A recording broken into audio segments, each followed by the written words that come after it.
ईश्वर से बात करना कोई परिकथा नहीं, बल्कि एक सचमुच का अनुभव है।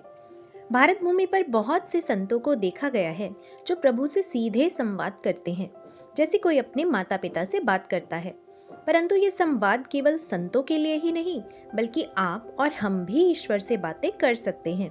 ईश्वर तक पहुंचने का रास्ता दिमाग से नहीं, दिल से होकर जाता है। अक्सर हम प्रार्थना में शब्दों का ढेर लगा देते हैं, पर भावनाएं ठंडी रह जाती हैं। ईश्वर से वैसे ही बात करो जैसे एक बच्चा अपनी माँ के आगे बेबाक रोता है। ईश्वर भी हमारे माता पिता हैं। जैसे माँ अपने बच्चे की गलती भूल कर उसे गले लगा लेती है, वैसे ही जग जननी माँ भी हमारी पुकार अनसुनी नहीं कर सकती। क्या ईश्वर सच में हमारी सुनेंगे? ये सवाल मन में आते ही हमारी प्रार्थना की शक्ति कम हो जाती है। भक्त प्रहलाद की तरह निश्चल भाव से मांगो और फिर देखो चमत्कार।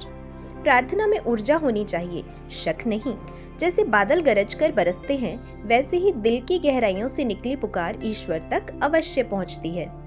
ईश्वर को जटिल शब्दों की नहीं, सच्ची लगन की भूख होती है। एक बच्चे की तरह सरल शब्दों में कहो, हे प्रभु, मुझे आपका साथ चाहिए। ईश्वर चुप इसलिए रहते हैं क्योंकि हमारा ध्यान उनकी माया से रची इस दुनिया पर होता है, उन पर नहीं। ठीक वैसे ही जैसे बच्चा बस माँ से खिलौना मांग रहा हो, पर उसकी गोद में बैठना ना चाहता हो। जब तक हम ईश्वर को पाने की ललक नहीं जगाते, तब तक उनकी आवाज सुनाई नहीं देगी। ईश्वर से बात करने के लिए हमें धैर्य और अटूट विश्वास चाहिए। हमारा रिश्ता ईश्वर से बिना किसी शर्त का केवल प्रेम से होना चाहिए। हमें ये अटूट विश्वास होना चाहिए कि ईश्वर जो हमारी दिव्य माँ है, हमारी पुकार का जवाब जरूर देंगे। आधे अधूरे विश्वास वाली प्रार्थना काफी नहीं है।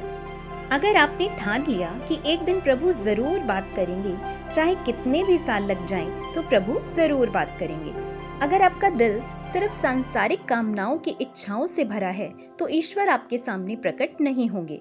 ईश्वर की खोज एक सच्चे और निस्वार्थ भाव की मांग करती है। जब आपका दिल पूरी तरह से साफ होगा, तब वह आपसे बात करेंगे। मनुष्य का प्रेम ही ईश्वर के लिए सबसे बड़ा उपहार है। यह सारी सृष्टि ही मनुष्य की परीक्षा के लिए बनाई गई है। परीक्षा ये कि हम केवल ईश्वर को चाहते हैं या उनके दिए उपहारों को। ईश्वर चाहते हैं कि आप उनसे बिना किसी दबाव, बिना किसी डर, अपनी इच्छा से प्रेम करें। यही इस ब्रह्मांड का सबसे बड़ा रहस्य है। हम ईश्वर के भटके हुए बच्चे हैं। ईश्वर चाहते हैं कि हम सही मार्ग पर चलकर उन तक पहुंचें। हम ईश्वर का ही अंश हैं। जब हम सच्चे, साफ दिल से उन्हें चाहेंगे, तो वे अवश्य प्रकट होंगे। ये कोई कल्पना नहीं, सत्य अनुभव है।